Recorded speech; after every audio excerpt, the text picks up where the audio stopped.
Created our own monsters. All right, we're back after a short break to change the tape, and I think a couple of people are still taking care of matters, but we'll go ahead and get started again. I'm sorry, were you finished, Mr. White? Okay, good, thank you. Mr. Ireland is standing there.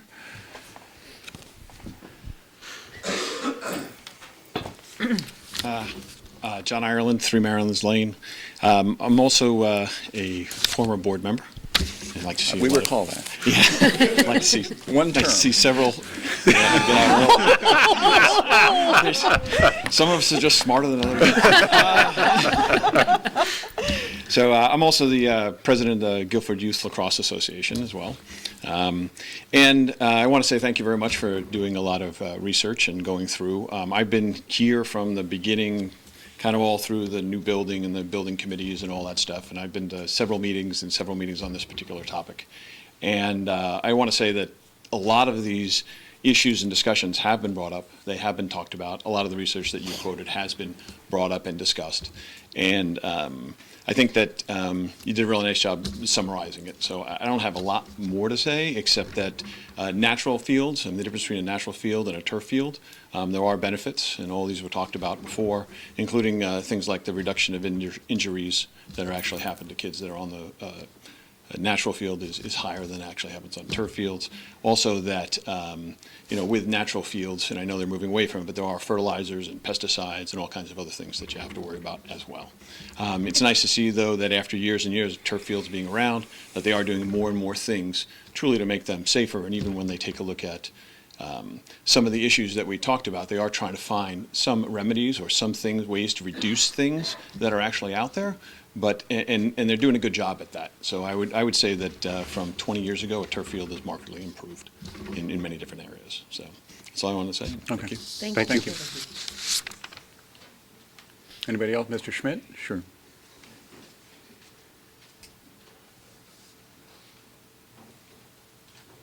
Just a quick set of comments. Paul Schmidt, 257 Schoolside Lane, Chairman of the Standing Fields Committee. First of all, our committee has been in existence for the better part of about 15 years. We have done a great deal of due diligence as it relates to the investigation of the alternatives of the original field that we installed here in Guilford, and hopefully the new field that we will install in Guilford with, the work of a lot of very conscientious people. Our meetings are the fourth Monday of the month. They're open meetings. We have public forum. Please feel free to join us. 7 o'clock at the community center on the 25th of January is our next meeting. We did, as Bill Bloss, the chairman, did discuss, have our field tested, both from the standpoint of leachate and runoff, also from the composition of the fibers, the materials, and all of the results were well below the RSR standards that are set forth by DEP and EPA. So we're very conscious of how our field was installed, how it reacts and behaves, the kind of runoff we get, the pollutants that are out there, and we would more than welcome any further conversation and any of the concerns that you may have with respect to the new field. So please feel free to join us. Okay. Thanks, Paul. Thank you, Mr. Schmidt. Anybody else on this particular issue? Okay. Well, I want to thank everybody who has communicated. I think we all got a multitude of emails on this issue representing various viewpoints. I want to thank everybody who did communicate with us. I would urge anybody who was wondering what we were thinking about when we, back in May, to do an internet search for the Connecticut data, or reports anyway, if people find them convincing or not. I think that's up to them, but it is fair to say that we did have that information in front of us, and all of the reports, the Department of Public Health, the University of Connecticut Health Center, DEP, and the Connecticut, the peer review panel case that talked about the review of the underlying report. So I appreciate everybody's input and interest in this issue, and we'll try to maintain any channels of communication that we can on this as we move forward. All right, now, that takes care, I think, of agenda out-of-order items. And so now I want to, if I can find my agenda, let's go back, I'm sorry.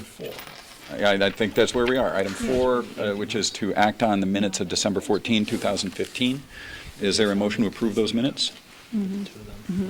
So moved. Oh, let's, come on, guys. Sorry, we're so moved. We're on item 4 of a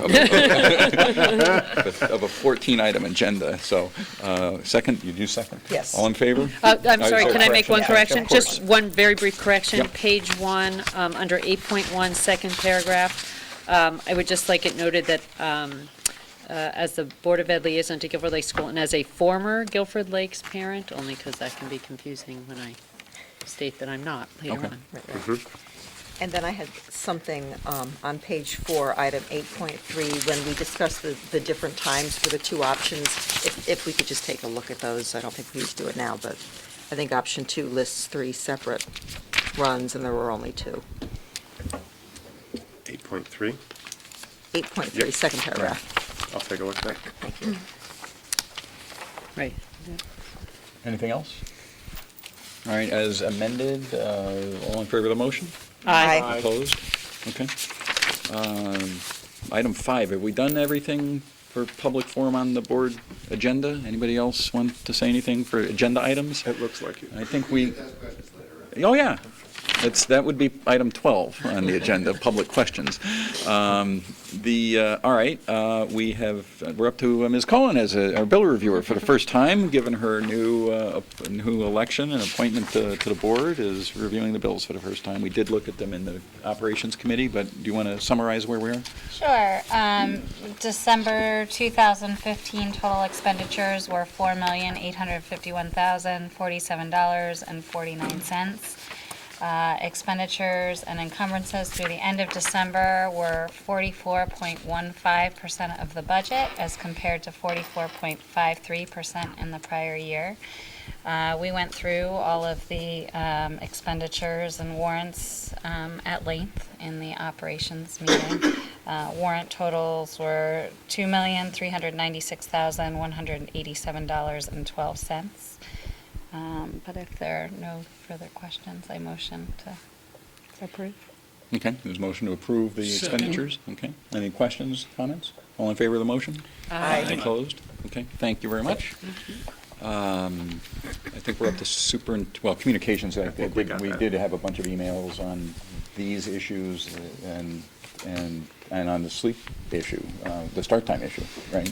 Anybody else get anything else? I did have one communication. I ran into a teacher on Christmas Eve as we were shopping who said, please, please, please, could we consider an early dismissal on December 23rd? That's interesting. And also, and while I had her, I said, how do you feel, because it was a topic when we discussed the calendar, how do you feel about the day before Thanksgiving? And she said, I have half of my, she's a second grade teacher, I have half of my class there.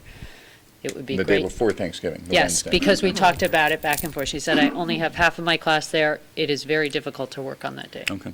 So So- the calendar we have approved has the day off. No, that's right. I'm just, Yeah. she communicated to me, and I am passing the communication on. Fair enough. Anything else? All right. I think, Dr. Freeman, we're up to your budget presentation. Would you like me to show the survey slides first? Sure. Briefly? Yeah, that's fine. So, my report this evening included 2 topics. One was to dovetail with the DMC study. We did conduct the survey. We asked a series of questions around start times, and that survey closed just at the end of the last calendar year. I don't have the numbers of responses, but I can give you a range off the top of my head on percent responses. In this survey that we sent out, we had over 90% of the students who were solicited who responded. Now, to be fair, they were a captive audience. They completed their responses in school and classes for the most part. So nearly all of the students who were invited responded to the survey. Remember that we targeted students in grades 7 through 12. Of the staff members who were invited, many of whom took the opportunity to complete the study here on property, and we invited all of our staff members to participate, not just middle and high school staff members. We had over a 66% response rate. And of the parents who responded, of the invitations that we sent out, we had over a 37% response rate. Those are very high response rates. To put that into some context, when we invited parents, families, to comment on their experience after the first year that we implemented the shifts in the curricula related to the Common Core state standards, if you'll recall, we had less than an 8% response rate from the families at that time. So with a fairly high response rate, and all of these results will be placed on our website tomorrow, but we wanted to share them with you first. The comment from Ms. Breeze that she didn't get the survey, how did we send out the links? Was that done by the company, or did the district send out the links? We provided the information to the company, who then launched that. There were a few families or parents who felt that they had been missed and contacted Lori Hahn, and we were able to correct that in-house. So I am sorry that there were people who wanted to comment who weren't able to do so. If we had known that Marion hadn't gotten that invitation, we would have been able to go back. But we don't know how many people didn't get it or why they didn't get it? Lori has stepped out. Yes, I can get those numbers. I believe I can come back with numbers and tell you how many went out, how many were recognized, and how many were responded to. What we attempted to do was we attempted to invite every family one time, and only from families that are K through 12. There was some question from some preschool families, and we wanted people who had had at least half of a full day experience in the schools. We had to set some parameters. We also didn't want to advantage families with multiple students over families who only had one. So what we attempted to do was take our data out of our administrative software, clean it down to be one per family only, and get it out that way. I know that Lori had a few concerns and was able to address those. I'm sorry she stepped out. I can get that for you. I have these broken out on other slides, but what we attempted to do here was to take the three options that have been discussed so many times this evening and in previous evenings and present a visual for what you're looking at here. So as you look at this slide, what we hope this provides you the ability to do, and I know you can't read the fine print, but we wanted to give you the ability to eyeball it. We have presented option number 1, which is a modified 3-tier option, option number 2, which is a 2-tier solution, and then option number 3, which is to stay with the current structure and make no change. We've then broken out the responses and bar graphs on a Likert scale for families, students, and staff members. The 2 bars on top either say that you are supportive or highly supportive, and the 2 bars on the bottom say that you are either opposed or highly opposed. So when you look comparatively, you can see just visually that option number 2 has more support of the green bars than option number 1 has. You can see that option number 3 has the least resistance to it. You can look at the different groups and you can see that the families, the parents in fact, are the most supportive of making a change. You see that there is less support among the student population, and you see that there is less support, there's more support for staying with the current system among the staff. To dive into each one in a little greater detail, option number 1 gives you some of the detail that was provided in the survey question, and now you can take a look, and you can say that for option number 1, 27% of families are supportive, while 25% of students were supportive and only 17% of staff members were supportive. That doesn't mean that everybody else was opposed. For the families, 62% were opposed in some way. You can see that there's a percent that chose not to have an opinion. There's a percent that reported negative on each of these. But you can see this is the support for option number 1. This would be the support for option number 2. you will at least see that there is greater support. So as we talk about which template do we continue to develop, we heard Dr. Ullman talking about selecting one model and further developing one model. It appears that 2 has greater support than 1, particularly among the parents or families who are questioned, and then doing nothing. So Yes. we don't have a very much of this, but we, because they were asked separately, we do have some people who Yes. strongly supported. I mean, I guess it makes some sense that people might support option 1 and option 2, the one more than the other. Right. We didn't want to give a It doesn't make forced sense that we choice. have 4 or 5% that supported option 3 and another option, which is kind of how this played out a little bit. Yeah, we I don't wanted, think, I don't think that's implausible at all. That you would strongly support to Two do and nothing somewhat- and to do something? Yeah, if those are, you could live with either one of those choices. No, okay. You know, I think, I mean, that's not the way I answered my survey, but, you know, Yeah. I guess I could see it. Oh, okay. Yeah, I mean, I guess it just seemed a little Yeah. odd to me. It's a small overlap. but we didn't, on the other hand, we didn't want to create only a forced choice option. Yeah, right? no, So, I right. mean, and I think that's important, because Yes. I do think that, We I wanted guess to I try- thought of it as variation in the first 2, but I guess you're right, it could be the third as well. It just seemed a little odd to me. The next thing that we looked at was what we did is we culled out what we considered to be 3 of the biggest consequences or implications of making change. And so we pulled out walking zones. Now remember, that would be for the high school only, and that's essentially a quarter mile or a half-mile circle around the high school. And buses don't stop once they get within that circle. If you live within a half a mile to the high school, if it's safe to walk, you walk to the high school. The second one is the cluster stops that we talked about. And the third one would be an impact to the budget. We talked about these not in the complete abstract. We didn't say, do you think we should have cluster stops? We said, if it would facilitate moving to one of the options, how supportive would you be? And again, this allows you to take a look.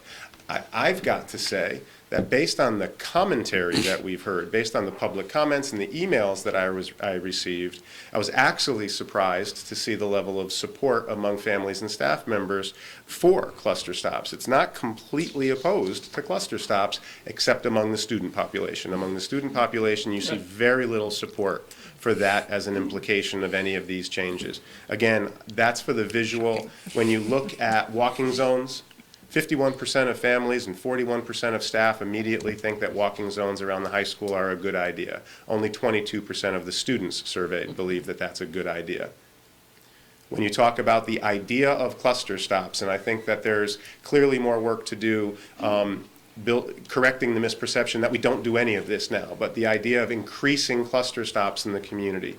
You see that 40% of families and 32% of staff believe that that's an okay thing to do. Only 19% of students think that that's a direction that we should go. And if we can communicate, as we did tonight, that we are not interested in a three-quarter mile mile. walk, people might feel, I mean, I wonder to what extent those kinds of outlying or edge of the range caught people's attention. I agree, and I also think that as we develop more information and be able to become much more specific, the original DMC report has some suggestions that the average should only be about 1/10 of a mile. I think if we actually plot out what cluster stops may look like, and if we're able to say 90% of our students are walking between 1 and 2/10 of a mile, that's wholly different than saying your child may walk up to 3/4, a third of a mile. So I think that we've got more work yet to do around detailing those options out.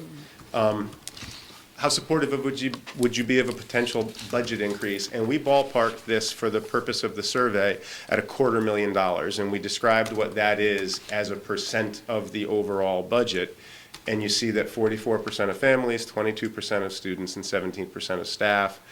Now, we thought that this was going to help move us in one direction. As I look at this, I walk away from looking at the survey as I've walked away from every one of the public conversations that we've had on this. We've got scatter. These numbers don't create a mandate. I do think that they go to a question that was asked earlier of our students. I think that they tell us that we have more work to do educating. I think that they tell us that there needs to be further conversation. I've been to one elementary PTO to discuss this topic. I'm going to a second tomorrow and hope to have an opportunity to discuss this topic. These numbers tell me that we haven't talked fully enough about it. And Dr. Balistraci, some of the comments are after the advisory meeting at the high school, some of the comments I've heard there tell me that the students need more than 1/2 hour opportunity to discuss this and to continue to delve into this. TED's one of my favorite things. If there's a TED Talk out there that we can grab hold of and distribute a TED Talk to teachers and students, Dr. Keene and I both jotted that down when that was mentioned. So I know that we're getting deep into the meeting. These will be put up publicly on the website tomorrow. We will have these to continue to be part of our conversation. I think asking the community is important. I agree. If we choose to ask them, we have to honor the responses. But I'm not sure that they've dramatically changed the conversation from the last public meeting where 30 or 40 people came to the microphone and had 10 or 15 different opinions on the topic. Although I would suggest that it certainly provides some guidance about which option are we to consider this, which option we should be paying more attention to. And to that extent, I think that's helpful. I think it tells us there's greater interest in a Right. two-tier model, which is the more complicated change for us, but that's helpful information. And if we want to move to the more complicated model, then it helps us to map out what our next steps and maybe what our ongoing timeline should be around that more complicated of the two options would be. I could answer any questions on this, or we could host further conversation, or I could move on to budget.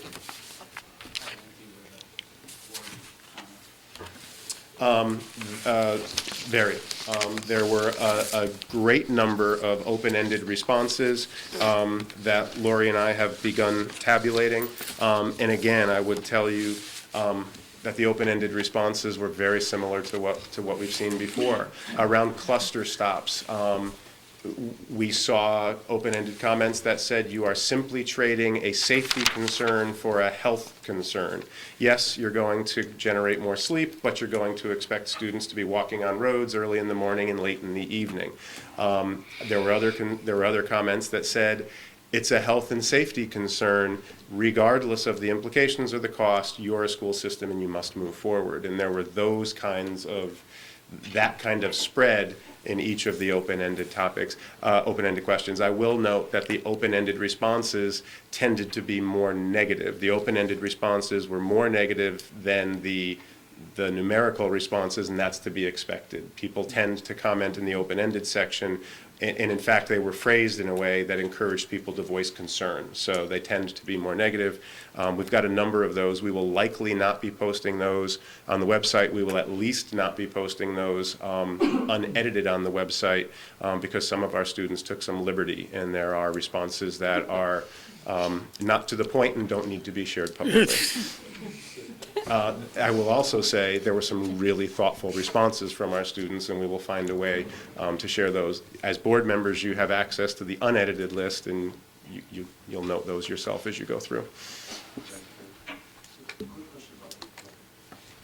It's fine. Sure. Why not? If you haven't been here as long as we have this evening, but you've been here for a while, so that's fine.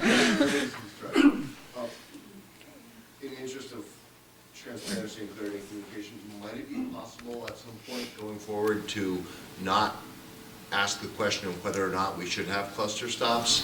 We haven't said it that way, but certainly that's the way it seems to have come across even this evening. But maybe to ask the question about increasing the number of cluster stops. My kids have been going to cluster stops for many years. They're fine. I realize that that's not everybody.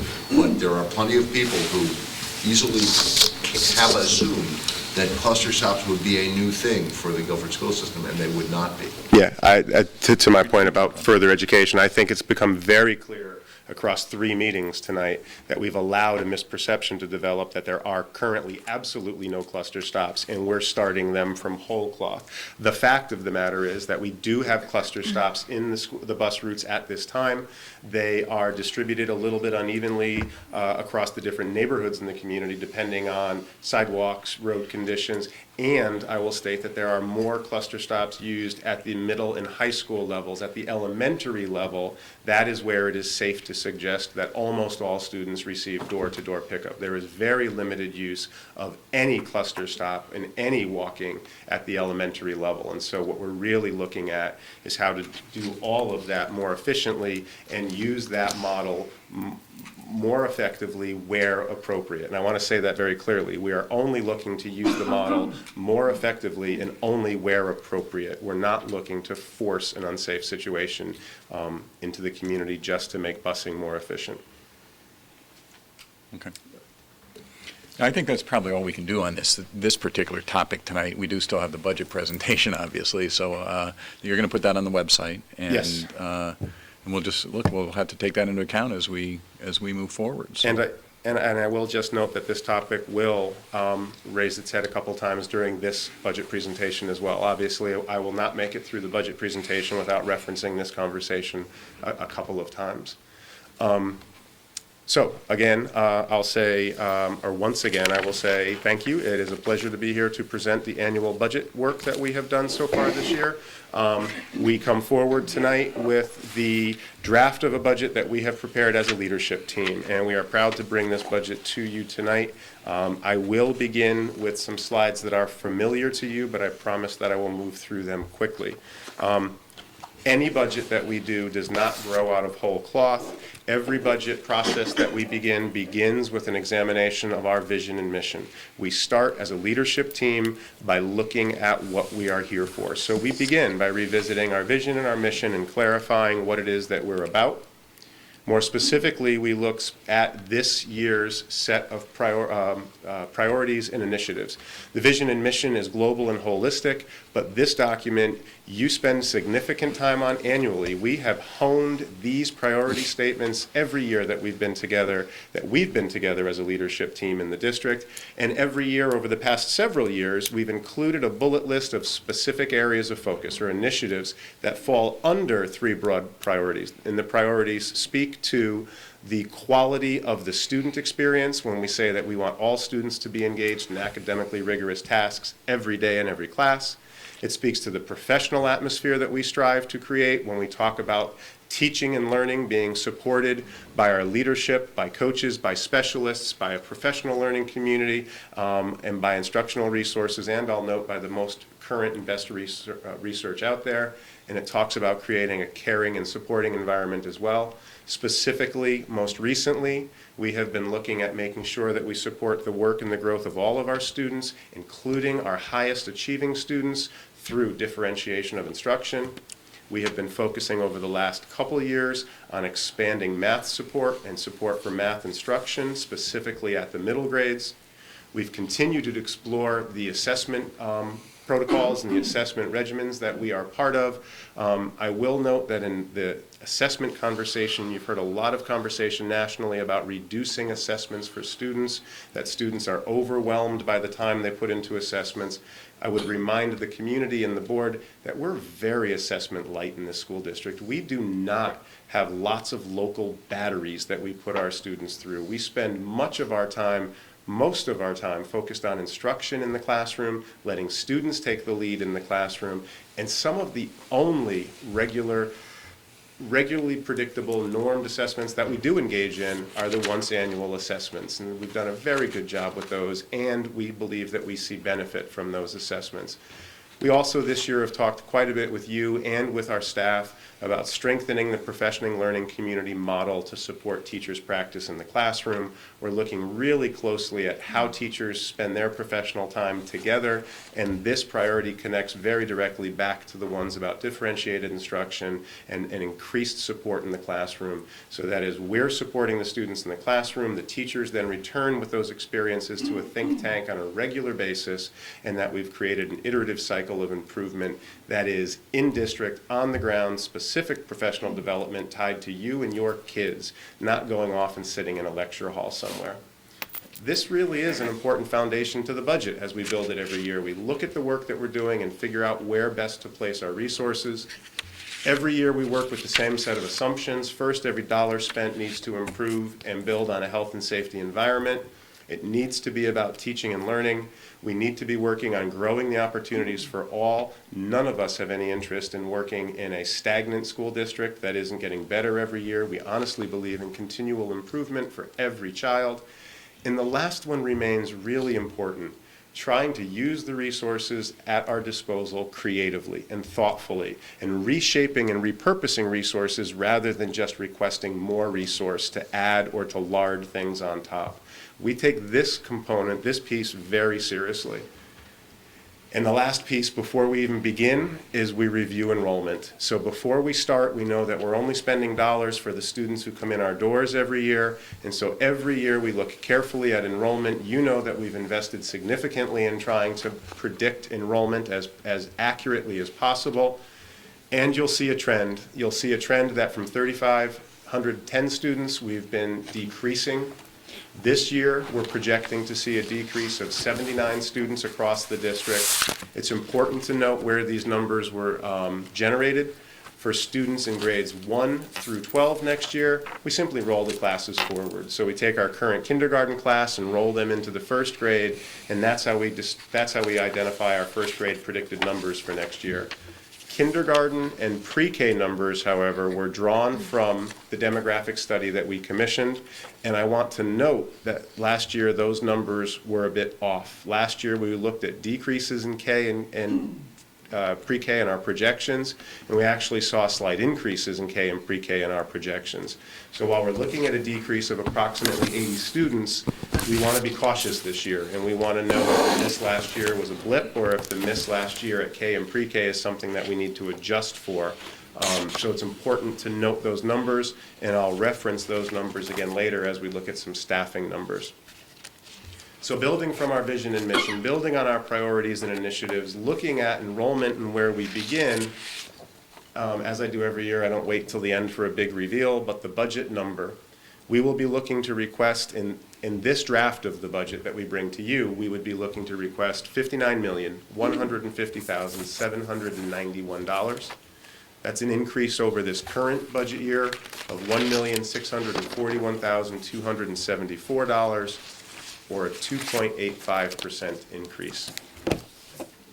To put that in historical context, as one of a 5-year request, we were trending down for each of the last 4 years in what our final budget requests were, and this budget request represents a bit of a blip back up, and I will be able to bring some detail to that as we move forward and talk about options the board has to impact this number as we move and as you engage in your deliberations moving forward.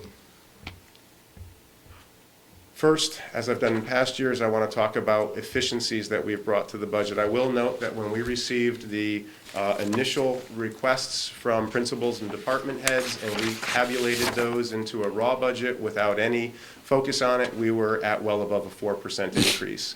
As we met with each of our principals and department heads and as we worked as a budget office, we've made significant reductions in this budget already before we bring it to you. We've made reductions, but we've also looked carefully at generating efficiencies. Salaries is going to be an important driver in this budget. We're going to spend a significant amount of time talking about salaries over the next few weeks together, but I do want to note that from a starting point, I continue to believe that salaries represent an efficiency for us. Salaries represent 60% of the budget. We are a people-intensive operation. Our monies go to the people who prepare the buildings, serve the lunches, and spend time in classrooms with students. This budget includes a reduction in teaching positions. This budget includes a reduction in paraprofessional positions. This budget is built on really favorable contract negotiations that this board has engaged in at length over the last several years.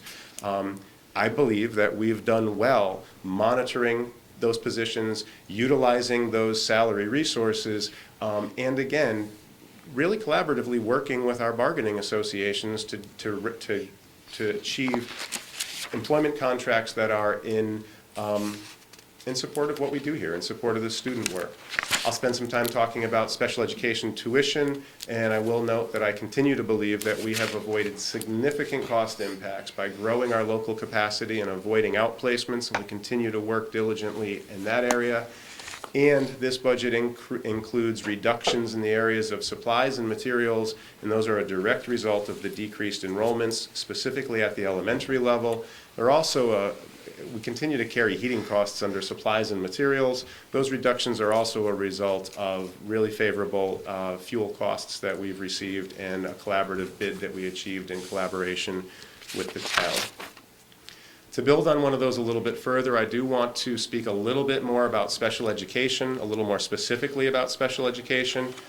The blue line that you see represents our budgeting for special education and our attempt to budget accurately for special education. And you will see that it's difficult to budget accurately for special education. There have been years that we've been under budgeted. There have been years that we budgeted too much and came in below expense. In 14-15, that represents the first year that we launched much of our local initiative to bring students back to district, where we were building programs in-house locally, and we overestimated what the cost implications of those would be. We did see a reduction from previous spending, but we didn't see a drastic savings as we had suggested, and we worked diligently over that budget year to close that gap. What you see for this year is that while we project to be over in special education, on this chart it looks very slightly to be over from what our budgeted number was. We'll continue to monitor that. And the projection for next year, we expect to begin to be able to budget as we learn more about these in-district programs, to be able to budget more accurately moving forward. The red line represents actual spending across time. And the trend there is that since 12-13, we have leveled and we have controlled and we have in fact begun to decrease the actual spending in that special education area. Mr. Hoey last year asked us to add a line to this chart, and he asked us to add the hypothetical line, what if we had continued on the course that we had been setting since 10-11 and 11-12? And if you think about that, if we hadn't changed the course that we were on, if you look at costs avoided, we could be looking at a far different situation in special education expenditures. Another way to look at this is special education expenditures as a percentage of the overall budget. And from 2009 to 2013, special education spending as a percent of the overall budget was increasing every year. Since 2013, special education spending as a percent of the overall budget has been decreasing.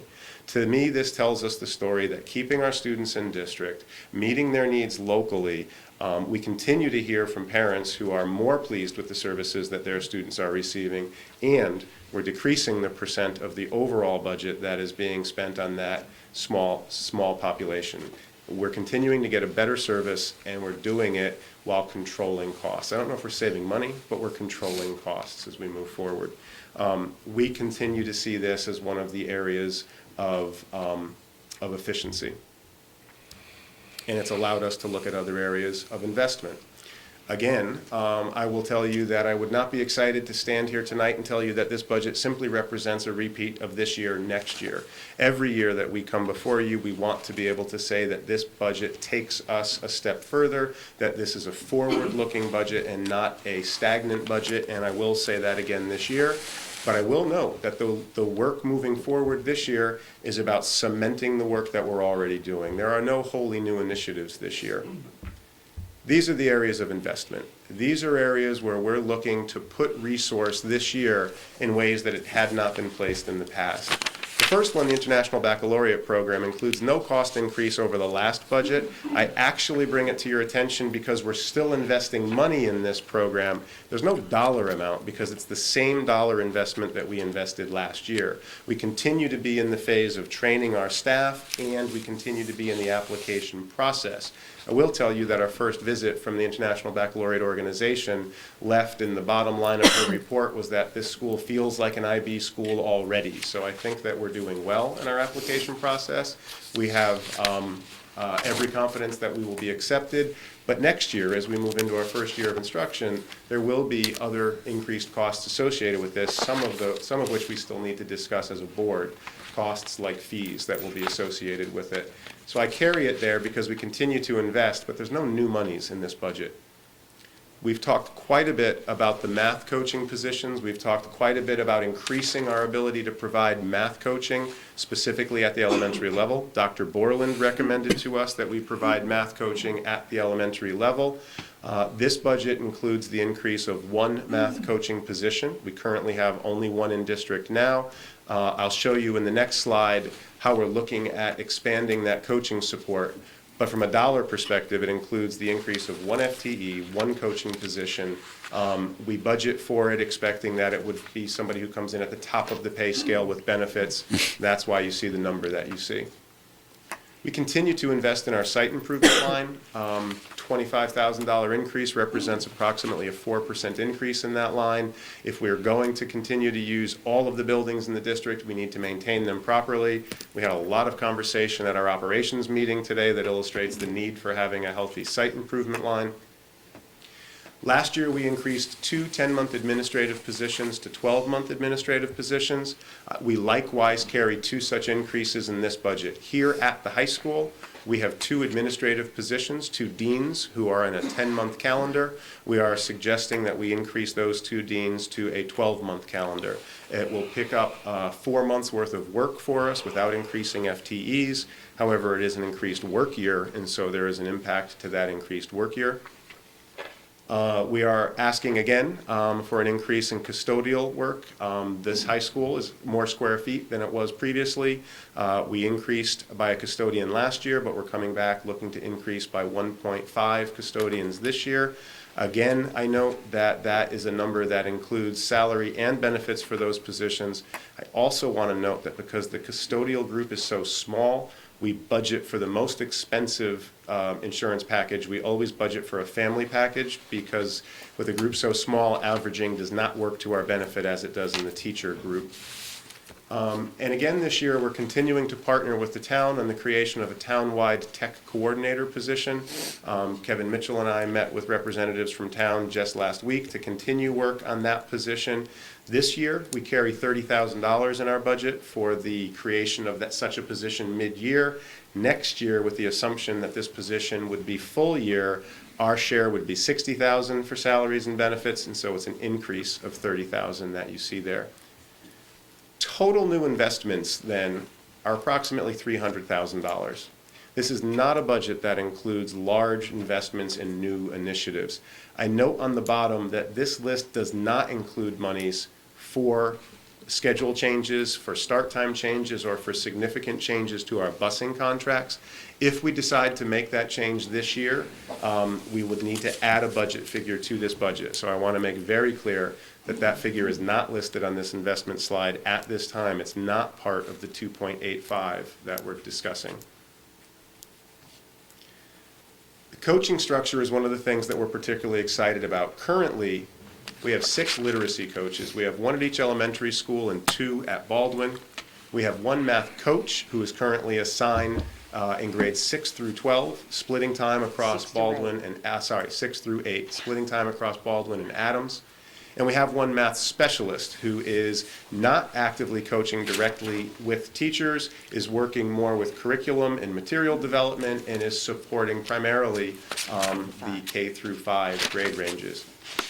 What we're working on next year is to reduce to some degree the literacy coaches, particularly at Baldwin. In the new schedule, previously every teacher at Baldwin taught language arts and then taught a second subject as well. In the new schedule that we're embracing this year, about half of the staff teaches English language arts every day. That not everybody is an English language arts teacher. So we're looking at using the coaching positions a little bit differently. We're looking at increasing to have a total cohort of 9 coaches total, which is an increase of 1, and then reassigning those people. The models haven't completely finished yet. Dr. Keene and I are continuing to do a lot of work. She's working with her team on some of those options, but we're confident that with the increase of 1, we will be able to offer literacy coaching grades K through 6, and we will be able to offer math coaching grades K through 8. We don't need at this time the number of math coaches because we don't English language arts at the elementary level pervades everything that you do. It's part of science instruction, social studies instruction, and an enormous chunk of the day is committed to English language arts instruction. So while we may not have a full-time math coach at each of the 4 elementary schools, this model would allow us to get math coaching into every elementary school and to every teacher, continue to have the literacy coaching into every school, K through 6, and supporting everybody who's doing the English language arts teaching. Obviously, we'll have more detailed information for you before we complete, but we're still working on what exactly that could look like. When we had our first meeting at Jones, we were talking about the possibility of increasing by 4 math coaches. We're excited that we're going to be able to get the coverage and not moving to that level. We also think it's not going to be possible to hire 4 new math coaches in 1 year. We looked for 2 years to find the one that we had. So searching for one and reassigning some of the talent that we have in-house seems like a more prudent approach to this. I'm sorry to interrupt. Are you suggesting that we could have literacy coaches now function as math coaches? No. Okay, We may I'm trying have to 1 or 2 understand. people within that cohort who have both English and math background, but no, we're not going to take Okay. we would create the math positions and then we would fill them with people who have the math experience. At the elementary level, remember that there's no such thing as an elementary certified math teacher or English language arts teacher. It is possible that you could have an individual who could have expertise in both math and English language arts at that elementary level and would be capable of doing both. Okay, I didn't know if this involved letting literacy coaches go in favor of hiring math coaches. I was trying to understand how. We don't were believe that related. we're going to be laying anybody off, but we may be working with reassignments within that group. Okay. Also, remember, coaches are contracted teachers. They're certified teachers. Right. And so some movement, yes, but we're not worried that we're going to be laying off part of our English Okay. language arts group to hire in Right, math right. That coaches was from the my outside. question. I have to say that I'm a little confused as to how this change to the 9 coaches and how they're gonna all fit together works. Are you gonna come back to the board at Yes. some point in the near future, I hope, and explain this with a little more specificity? Yes. Yes, we'll have this detailed out by the FTE for you before you're expected to vote on it. We realize that this is vague, but we're still working on a couple different options right now, and we didn't want to Okay, commit to one that's of those. fair. But you will have the detailed information before you're expected to vote. You won't have names, but you'll have FTE Yeah, all specifics.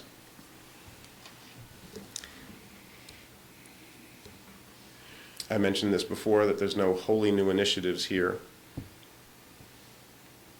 Every year, we also have to talk about what's driving the budget, though. I would imagine that if you're like me in the early stages of this development, you're looking at fairly limited investments. We're looking at using staffing efficiently, and I've mentioned that we're going to be looking at salary reductions, but we're at a 2.85 increase. Last year, when we talked about significant cost drivers, this slide had about 5 bullets on it. We were looking at tuition costs, we were looking at special ed transportation, we were looking at a number of things. There are only 2 items that are currently driving the budget as it sits in front of you this evening. Our salary increase is coming in at $965,000, and we're going to spend a little bit of time looking at that in detail. The medical insurance increase is coming in at $454,000. That's after moving some of our groups into high deductible health plans. We're continuing to work with Milliman. We will have another month of experience before you're required to vote on this budget. But in order for us to put the books together and get a draft into your hand, again, we do this very early in the process. And so these are the best numbers that we have. Those 2 numbers together represent a $1.4 million increase, and again, I'll remind you that the total increase in the budget is only $1.6 million. It is these 2 figures that is driving the budget as we have presented it to you this evening.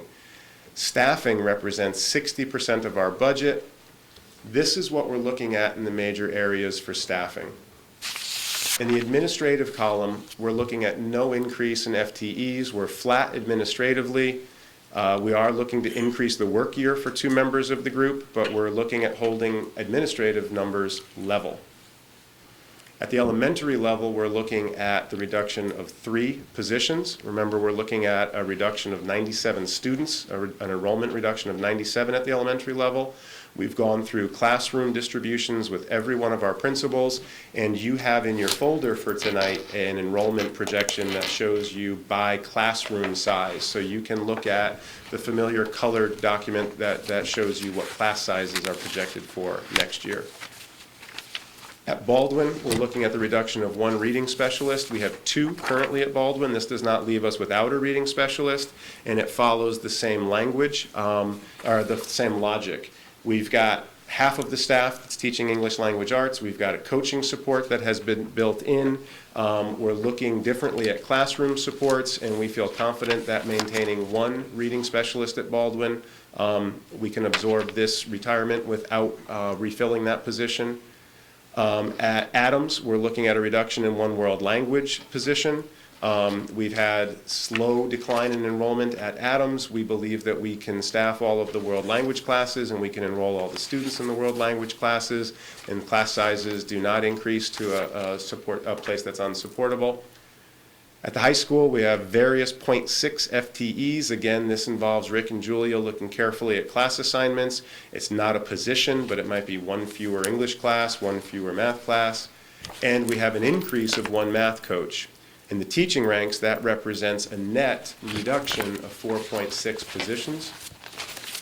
In the para-clerical area, we're looking at the reduction of 4 para positions. Not all of those are in special education. Some of those are in the special education area where we feel that we're supporting more effectively with co-teaching, with teaching assignments. 1 was a position that was assigned to this space, the High School Media Center. The new building is more efficient. This space is easier to monitor than the old building was, and so the building itself is helping to generate an efficiency. Likewise in the clerical position. There was a retirement in clerical position, which we have not filled this year here at the high school.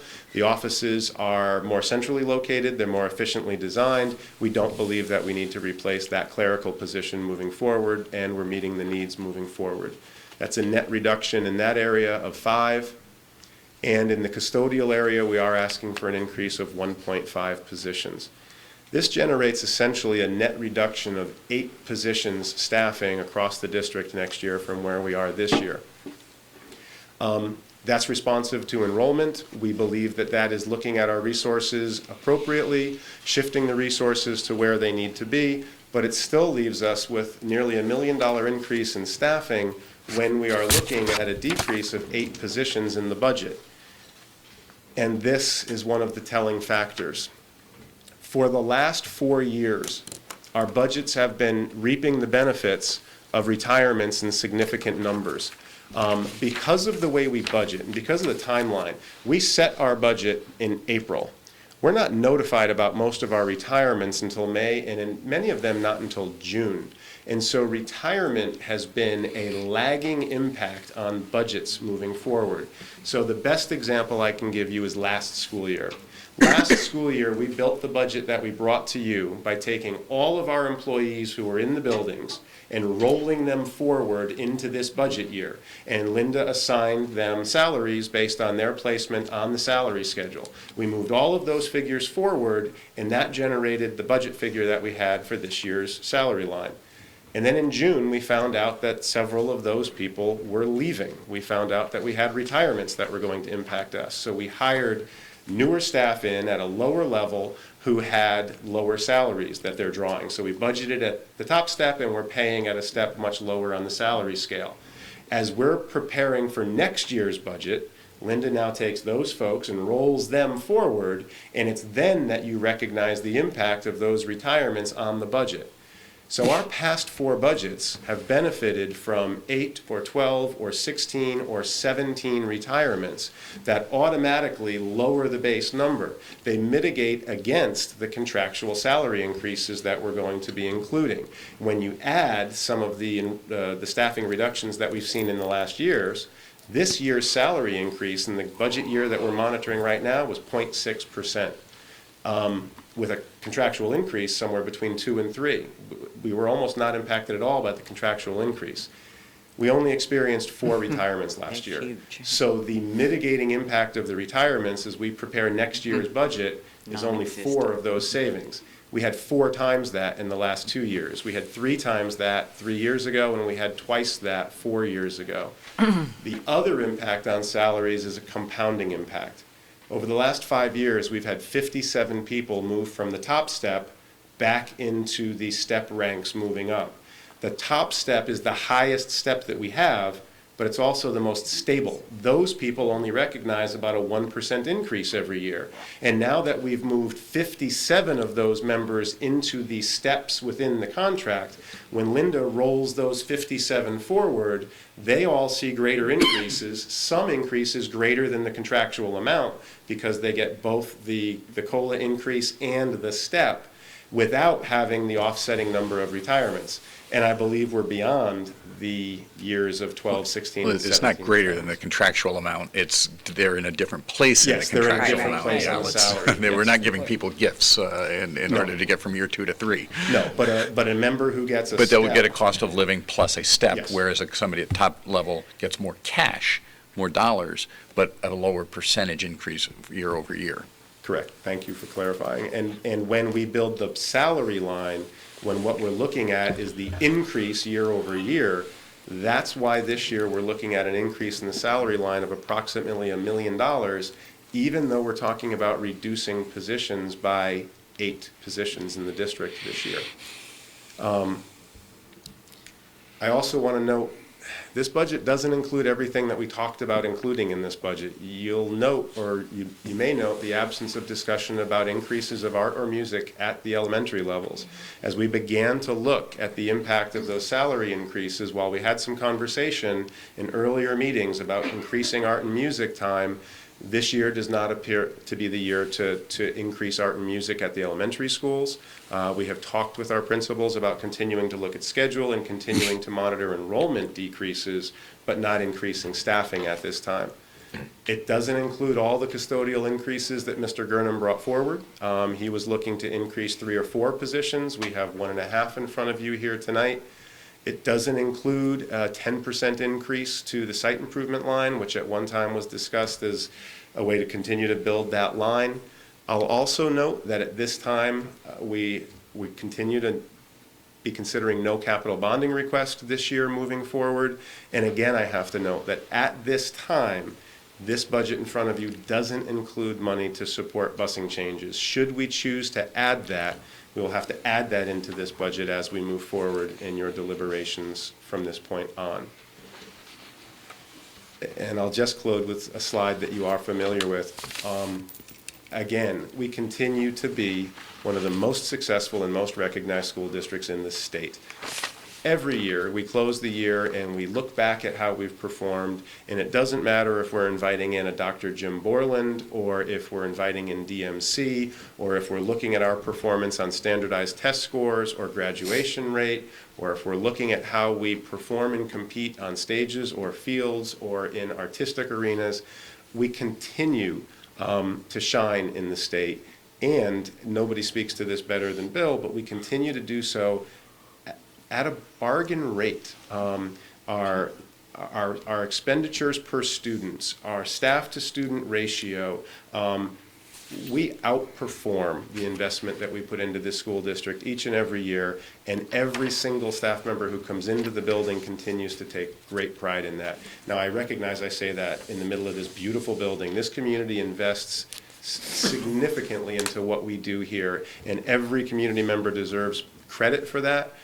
But when we look at our expenditures per student and the results that we get, we're performing with every Durg A school in the system, and we're spending sometimes at Durg C rates when we look at what we invest as a per student basis. And we take great pride in that, and we give great credit to the students and the families for the work that they achieve. That's it. I know it's late, but that's the budget as it sits in front of you. It now becomes our budget to work on together rather than my budget to present to you, and we know that we've got multiple conversations over the next few weeks. We're happy to try to respond here tonight or to begin to take questions and comments that we will get back to you, and we'll continue to get you the information you need. We have canceled the meeting for Wednesday this week. Thursday. Thursday. Sorry, Thursday of this week. We come back with, is it a workshop next? or There's is a it public workshop, hearings? there's a Budget Committee meetings with the Board of Finance, January 19th. Then the full Board of Ed hearing, January 25th. I assume that's at 7:30 or 7? Yeah, with the regular time. Here or at Adams? The hearings are at Adams. Okay. Yep. So January 25th at 7:30 at Adams in the chorus room, January 26th at 7:30 in the chorus room in Adams, And all the DLT members have been invited to join us on the 26th. right? And then February 1st would be a special meeting to act on the proposed budget. So that gives us 3 full meetings and plus a Budget Committee meeting. So, hopefully that'll be enough. And while I didn't prepare slides, I am prepared to talk with the board about, again, if we're looking at adding money in for busing, what that would look like and what areas of possible add-backs would be. But I'm also prepared to talk with the board about areas where we may need to generate further efficiencies. Didn't want to create a slide with suggestions to that nature, but we are fully prepared to have that conversation with the board and to talk about areas where there could be further efficiencies. We recognize that this is a higher budget than we have brought to you in the last 3 years. Well, questions, comments now? We've got, obviously, we did not get updated health insurance information tonight, so really this is based on a 5-month set of data points, and we're in this position every year. I think it's Hopefully- probably based on the last rolling 12. Rolling 12, but right. 5 months in Yes, this fiscal into year. this fiscal year, yes. And so, we'll do 4 months? It was only 4 months because we did this back early December. Oh, okay, fair enough, And all we right. didn't adjust it at the end of December based on November's numbers. Okay, But before you're asked to take final action on it, we should be able to have some January numbers for you, and so hope, if you keep We'll your get fingers better crossed, data there on might be a that. That's positive fine. adjustment there. yeah, could be. I have a couple questions Sure. that I would just like to ask quickly because they may require some looking some stuff up.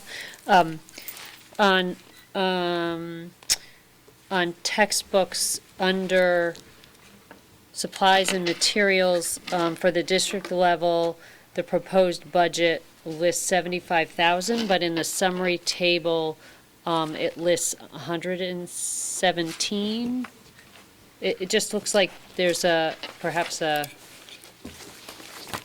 We may have made an adjustment that didn't get recorded on both of those Right, so I sheets. was I think the summary table might have all textbooks. 176. Because It doesn't add up that way, though, so I just, Because there's if we could check GHS that. textbooks, there's It looks like, district. yeah, it looks like it's listed as 177,270 on the summary page, and maybe I've done something wrong, but it just looks like there's some numbers. But I agree with you. I think the best thing to do would be to recheck it, and if necessary, we'll generate new pages for you.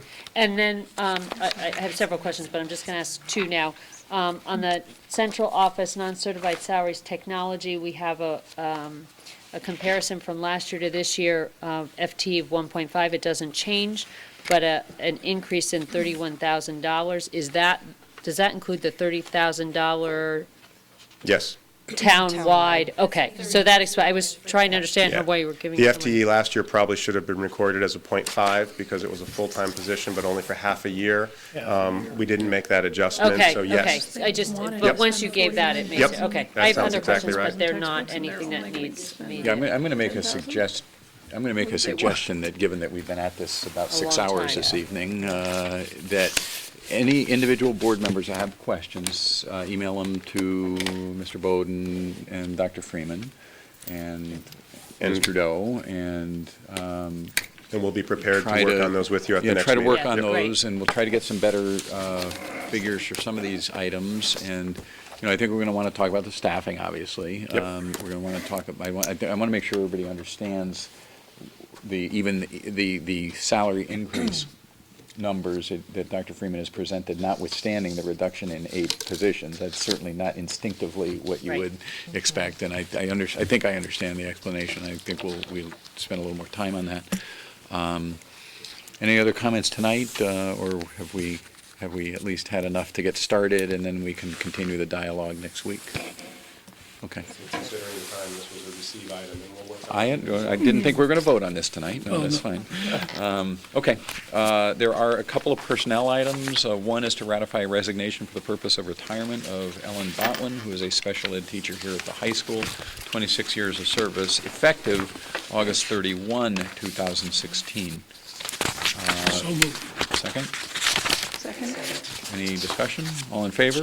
Aye. Opposed? All right, and then ratify an appointment of Scott Gregory, a Spanish teacher at Cox Elementary School, effective as of last week.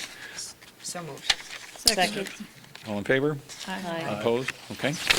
Item 11, our committee reports. Policy committee, anything? No, we don't have anything new. We haven't met since the last time we all met. Operations committee, anything? Just the Baldwin HVAC situation from last week, if you'd like to. Yeah, I'd be happy to just share for the community that at Baldwin last week, we experienced a number of issues, and in fact, they were cascading issues with the heating system at Baldwin. We had one or two issues that required us to shut down, depressurize the system to address, and then when we repressurized what is a 40-year-old original system, it created some more issues. We had a difficult week with low temperatures in the building. Mr. Hamill and Mr. Gurnham worked very well together. We made every effort to try to keep parents informed, to work with staff members. The whole building was never down. Mr. Hamill did a good job moving students and staff members into the warmer areas over a couple of very cold days. It does appear now that all the work is done, the system is up and running, and we debriefed that process and that experience earlier tonight in the operations meeting. Okay. Curriculum Instruction and Assessment Committee, I think we've got a meeting later This in month. the month. And Dr. Moore, I don't know if he emailed you, there was an article in somewhere, the Times or something else, about privacy issues possibly relating to The Google. Google concerns, Yeah, so yes, we're going yes. to talk about that? Or I at least don't believe talk it about was- talking about it? Yeah, I think we have room to talk about talking about it, but it wasn't on the agenda as a formal item yet. I mean, we can certainly add that. Yeah, I would be happy to invite Kevin Mitchell or Jim Murtag or both to join us and be part of that And conversation. the other thing that we're talking about at the end of the month is, in that committee is what? The Baldwin? Scheduling, The- high school, Baldwin and the high school scheduling Okay. updates and course of studies Okay. is what was on the, At some point, I would like to have on either that committee or a separate workshop, a discussion of homework. that's the following month. It's scheduled for the Okay. next Yeah, CIA that's meeting. For March. Great. We're going to start looking at homework research and homework policies, and then see if there's any recommendations for the policy committee. There's one other thing that for all of you just to be thinking about, we are starting our social studies Thank you. curriculum revision committee. And we're going to have an organizational meeting on the 20th with staff representatives. We won't be doing any work or anything. It's just going to be an organizational meeting. So I just wanted to let you know now. I can send you kind of the schedule, the work schedule, and think about if you are interested, and if anyone is interested, let me know by the 25th when we meet. Then that would be awesome, because we are going to start that work now that the new social studies framework has been approved by the state board last fall. So with the CIA agendas, you guys have draft agendas already, or? The committee decided topics at our last meeting, Right. and we had all the months down, and then last winter, they wanted to talk more, I believe it was Mr. Kazin, about scheduling at the high school. In the course of study particularly. As well as electives for ninth grade students. I believe that all came up, and so that was in the minutes. And so we said we would do that this year, so now it's time to bring that up. I guess I'm just wondering, for the CIA, since we don't really have a head of it on the board, or I guess Bill does, but, and I know we can always email to add agendas, but so we know what the agendas are Could We we can- circulate we- that ahead of time? Yeah, we can republish that. We had distributed that in when we talked about committee calendars. We had shown you what we thought the topics were as they broke out across both workshop meetings and CIA meetings, but we can redistribute that. Yeah, we The do. homework item, I believe Amy brought up, and in fact, it's come up multiple times since then, and so that one is very timely. And I was reading the free responses for the student Mm-hmm. surveys, and the ones that were Yes. appropriate were many about homework. Yes, yes. And there's a rumor that Madison has a policy now on that, so And we we'd have like all to. their They research revised and their theirs. policy. We have all the work they did last year, so we can build off that. Okay. We know Do you all have the a studies they copy of that? read. Yes. 'Cause I was gonna, would you be able to share that with the board so we can see it? Yeah, we can send everybody the work that Madison did last year. That'd be helpful. Okay. High school building committee, anything else going on? They're not meeting tomorrow night. That meeting was pushed to the 19th because of quorum concerns. I'll just note that I'm going to give Mr. Pinckney a call tomorrow and then fill him in on our conversation here tonight. Okay. Town committee liaisons, anything else? Any pension, is that anything new there, or just? Well, I mean, we didn't have a very good year. Nobody with investments had a very good year, but how would the last week go? Right. I haven't had the courage to open that email. Well, we don't look at things like that on a week-to-week basis. That would be. That's right. That would be bad planning. Learn, did you go, Dr. Moore, you've got a meeting coming up? This week, Okay. Thursday. In fact, I didn't get any other response. Ted was the one who did respond to my conflict on Thursday. Are you able to? Yeah, if Attend that. you want, I'd be happy to do the learning walk. Yeah, I appreciate that, I think. I mean, No, this is not a learning walk in district. This would be sitting on the learn. No, No, It is a Chris- learning It is a walk. learning walk. Two Oh, I separate things. apologize. Oh, I on was- double Chris is- schedule. He's going to Chris is double learn, booked. which will Although I disallow him still from. would like to do a learning walk if there's any available. I could- No, yeah, there's always. Yeah, it's a little- Absolutely, double up with somebody. Sure. Guilford Lakes. Okay. So you will be at learn, but you'll be on a learning walk. I'm sorry, I Yeah. apologize. That was Yeah, I my didn't confusion. include you on that email, but Naming how many committee? learning walks I'm are sorry. left that the board is going on this year? Are there I three have left one in? on the 27th. Mm-hmm. There's three or four. Baldwin is left. High school. GHS, I think that's it. So Lakes, Baldwin, and GHS, those may be the only ones Yeah, left. two more after Okay. Because Thursday. I might tag along on one of those. Sure. if Yeah, that's all right. absolutely. Thank I'll you, Ted. send you the stuff. The field naming committee, is there anything going on with that? It's just, Yeah, Amy was the board rep to that. You want to, what's going you want on? me to? I- Everything before Christmas is a blur at this point. We did meet, and I believe, and please correct me if I am not remembering, but we don't decide anything. We agreed to pass along one decision about Yeah. the gym. So there were two topics we discussed. One was about the gym and wanted to know if the board would like us to put it on as a action item for you, or if it's a non-action item. The naming committee strongly feels that the gym in this building is the Judge Kennefic gym as it was in the old building.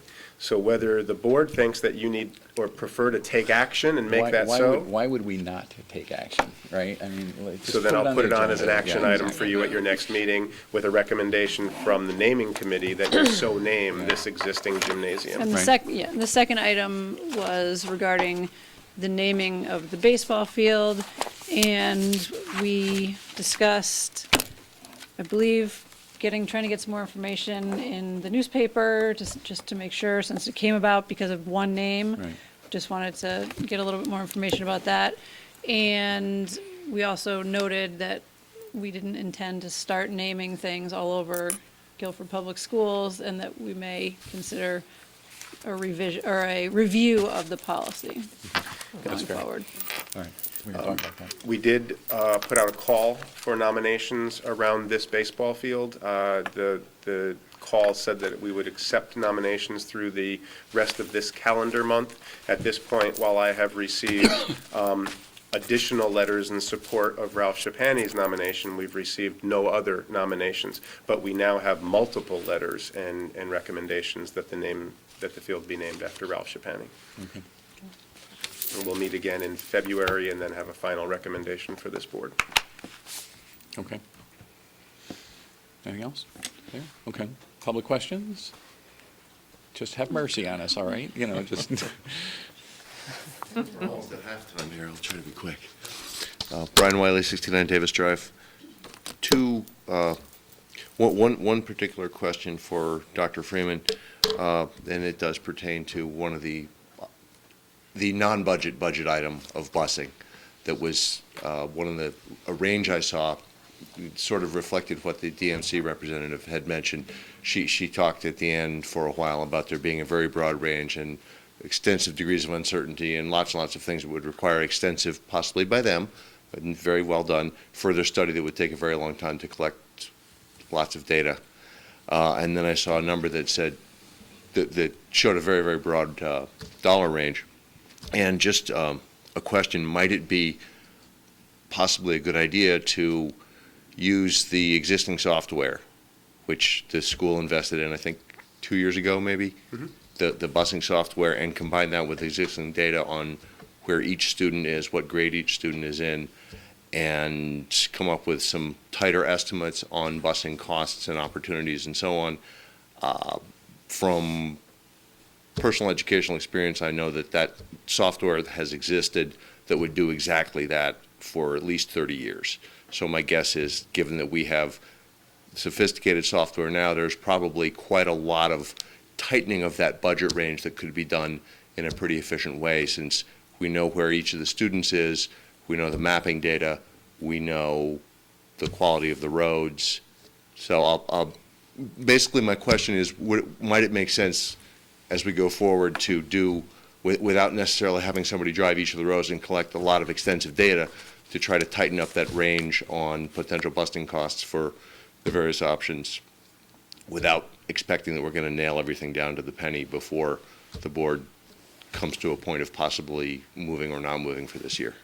Yes, we Thank need to you. do more work, and the range that I showed is exaggerated because that's also taking into consideration option 1 and option 2 with and without cluster stops. And so if you chose to do option 2 with cluster stops, it's going to be at a certain range, but if we chose to ignore that recommendation from DMC, still do that model, we had priced that out, again, broadly with STA last year, and that's where the high-end number comes from, which is also very high-level, rough budget number.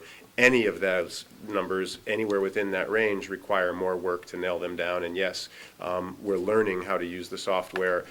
We only got that software in Guilford a couple of years ago, and Chip Dorwin is learning how to use that software. It doesn't kick out a price. It will tell us how to map, it'll help us to map our buses, but we then still have to then work with the busing company and calculate what that impact would be.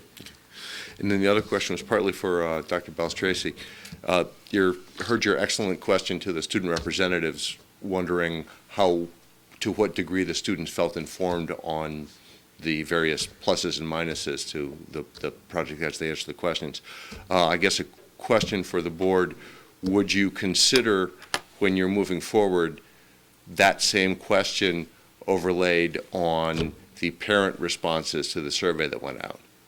Each of the students had at least a half an hour program. Parents got an email, were asked a series of questions where they were able to click on various radio buttons. So it might be worth considering that their responses didn't necessarily have even the uniform level of information that the students had in completing their responses.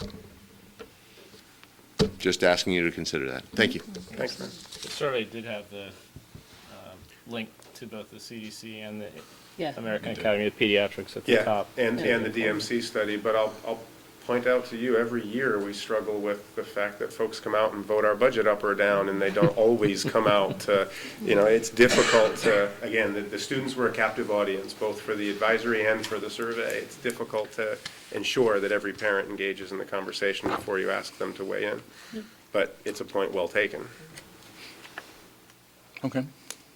Anything else? We could hang around for 3 more minutes if we want to get to the 6-hour mark. You want to do that? We don't have an executive session tonight. No executive session. Second. All in favor? Aye. Opposed? Thank you. Thank you all very much. We covered a lot of ground.